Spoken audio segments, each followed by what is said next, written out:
자, 우리가 15년 경력의 디자이너들인데 만약 아끼는 후배가 있다면 어떤 이야기를 디자인실에서 뭐 이렇게 일을 해라라고 해주고 싶은지 이야기를 해보겠습니다. 먼저 제이콥. 네, 감히 얘기를 하자면 아직 이제 애기라서 더 이렇게 배우고 이제 성장을 해야 되는데 뭐 1, 2년 차들한테 얘기를 한다면 그래서 이게 이제 아끼는 후배라는 가상의 인물을 놔두고 이제 사담처럼 얘기를 하자면은 저도 이제 지금까지도 계속 범하고 있는 오류 중에 하나인데 결국 디자이너라는 그 직업 자체가 창의성이 굉장히 뛰어난 한 개인이 규율 속에서 특정 대상을 서비스하기 위한 디자인을 만들어내는 그런 거를 직업으로 삼는 사람들인데 디자인 작업이 시작될 때는 클라이언트가 있고 그 클라이언트가 특정한 목적을 가지고 디자이너한테 컨택이 오고 그 디자이너한테 컨택이 왔을 땐 디자이너는 그 목적을 달성하기 위해서 어떤 솔루션을 제공할 수 있는가에 대해서 이제 디자인 작업이 시작이 되는 거죠. 근데 이제 디자인 작업을 시작을 해서 여러 가지 솔루션을 내고 그 솔루션을 증명해내기 위한 작업들을 해 나가면서 너무 이제 생각도 많고 창의성도 뛰어나다 보니까 생각에 꼬리를 무는 거예요. 꼬리를 계속 물고 가다 보면은 본질에서 벗어나서 막 브랜치가 계속 생겨요. 그러다 보면은 막 화려한 기술, 그리고 막 뭔가 더 보여주고 싶은 욕망, 이런 것들의 본질이 막 덕지덕지 묻혀지면서 결국에는 뭘 하고 있는지 모르는 상태가 되어버려요. 그래서 이 본질을 까먹지 않는 게 되게 중요한 것 같아요. 한마디로 지금 당신이 왜 이 짓을 하고 있는지를 정확히 알고 행하는 게 중요하다라고 첫 번째로 말씀을 드리고 싶고요. 두 번째는 제가 한국에 와서 이제 취준생 혹은 졸업을 앞둔 예비 디자이너들을 많이 만나봤는데 그때마다 이제 공통적으로 자주 받는 질문이 있어요. 에이전시를 갈까요? 대기업을 갈까요? 그리고 대기업에 가려면 어떻게 해야 되나요? 이런 질문들을 많이 받는데 솔직히 좀 놀랐어요. 이런 질문을 이제 해외에 있을 때는 거의 받아본 적이 없었거든요. 근데 이제 문화의 차이가 있겠죠. 근데 이 질문을 받을 때 조금 안타까운 마음이 좀 컸어요. 그게 뭐냐면 대기업에 가려던 이유를 이제 좀 분석을 하고 아니면 얘기를 좀 들어보면은 대부분이 본인의 복지를 위한 안정감 때문에 가요. 비교적 연봉을 잘 주고 그리고 복지가 훌륭히 돼 있고 사회적으로도 지위를 가질 수 있고 내가 좀 성공했다라는 그런 자부심을 좀 느낄 수 있고 하는 그런 부수적인 이유가 되게 큰데 저희는 디자이너잖아요. 디자이너는 전문성을 가지고 전문적인 기술을 가지고 일을 하는 사람들이고 그 전문적인 기술을 가졌다는 뜻은 이 일을 사랑하기 때문에 전문성을 공부하고 고생을 하는 거잖아요. 그렇게 봤을 때 본인이 가고 싶은 그 대기업에 어떤 디자인이 얼마나 사랑스러워서 그 대기업에 가서 진짜 끝장나는 디자인을 하고 싶냐라고 이제 질문을 던지면 대답을 잘 못해요. 왜냐면 맞아. 솔직히 디자인 작업만 보면 에이전시 작업들이 진짜 멋있잖아요. 멋있는 작업들 많이 하고 다양한 거 많이 하고 그래서 디자이너로서 욕심이 내면 이제 그런 포트폴리오가 되게 멋지다고 느낄 텐데 본인은 왜 대기업을 선택을 하고 싶냐라는 거죠. 그렇기 때문에 그 부분에 대해서 디자이너로서 그러니까 한 개인의 인생을 두고 안정적으로 살기 위해서 대기업에 간다라는 거에 있어서는 저도 틀렸다고 생각하진 않는데 디자이너로서는 도대체 왜 대기업에 가고 싶어서 이런 질문을 던지고 그거에 대한 노하우를 알고 싶어 할까라는 질문이 첫 번째로 들고요. 대기업도 예를 들어 뭐 애플의 어떤 디자인 철학이나 뭐 사업 철학이 너무 막 자기 라이프 스타일이고 몸에 뱄어.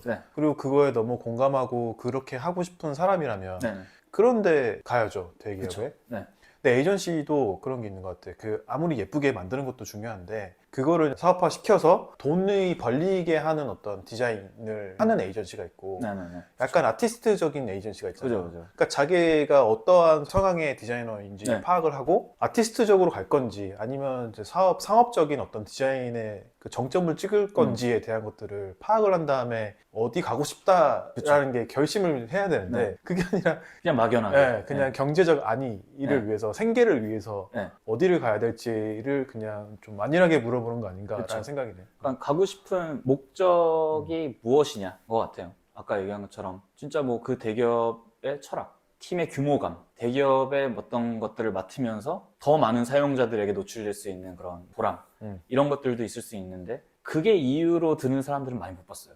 대부분 이제 경제적 안정감, 복지, 이제 사회적 지위 이런 부분에 있어서 선택을 많이 하시는 것 같고 두 번째로는 그 환경, 그 시기, 그 나이 그때만 할 수 있는 디자인 업무가 있는 것 같아요. 그지.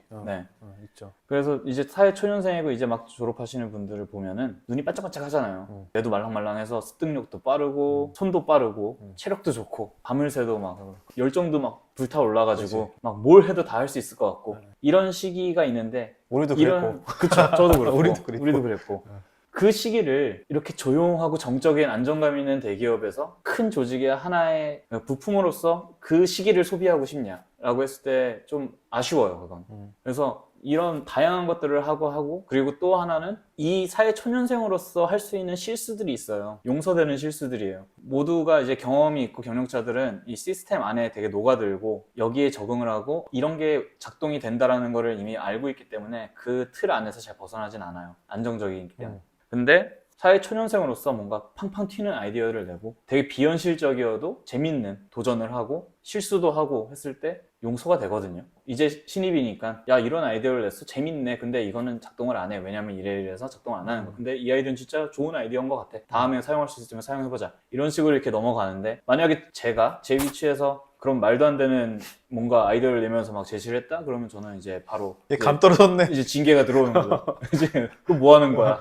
지금 이렇게 하면 안 되지 일을. 그래서 이제 업무평가 막 이상하게 나오고 막 뭐 잘릴 수도 있고 이제 그런 상황이 되는 거죠. 그래서 지금 그 시기에만 할 수 있는 일들이 있으니까 그것들을 놓치지 않았으면 좋겠다. 실수가 용납되는 거는 조직의 어떤 문화에 따라 좀 다르긴 한데 대기업 같은 경우는 깔려고 그런 건 아닌데 대부분 실수가 용납이 안 되는 듯한 느낌이 있긴 있죠.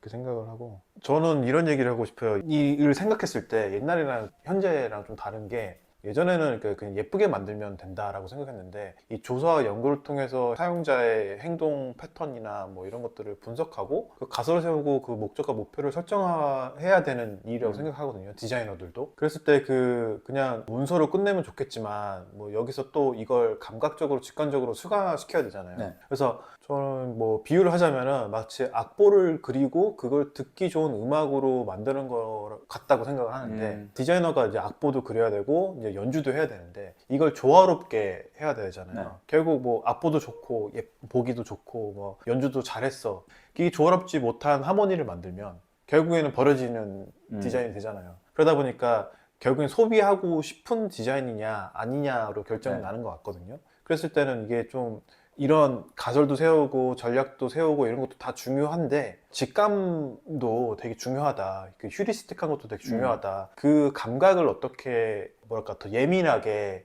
발전시킬까에 대해서 좀 연구하고 고민했으면 좋겠어요. 네. 그 감각은 나중에는 나름의 어떤 그 디자인 철학과 어떤 프로세스, 자기만의 그런 것들이 생기는데 그 생기기 전에 좀 많이 봐야 되거든요. 그거를 해놓고 초창기 한 5, 6년 차 때까지는 그 감각들이 쌓이고 발전이 돼요. 사람이 크는 것처럼 키가 이제 어느 정도 수준에 되면 멈추잖아요. 그렇죠. 그런 것처럼 감각을 이제 수집하는 것도 능력이 이제 떨어져요. 떨어지면서 그거를 어떻게 해석하고 분석하고 표현하는지에 대한 능력을 이제 키우는 단계로 우리가 올라가는데 그 전에 좀 많이 아카이빙을 많이 해줬으면 좋겠다라는 생각이 좀 들고요. 디자인이라는 작업이 예전에 비해서 좀 난이도가 높아진 것 같기는 해요. 그러니까 툴이나 이런 것들은 발전을 해서 기술적인 부분은 좀 더 쉬워졌을 수도 있는데 구현을 하기에 경험이라는 거가 예전에도 유저 익스피리언스는 다 있었거든요. 100년 전에도 있었고 이 디자인이나 뭔가 뭐 건축을 할 때도 다 모든 게 유저 익스피리언스였고 근데 이 유저 익스피리언스라는 게 전반적 디자인 씬의 표면으로 올라와서 모두에게 적용이 되는 시기는 얼마 안 됐잖아요.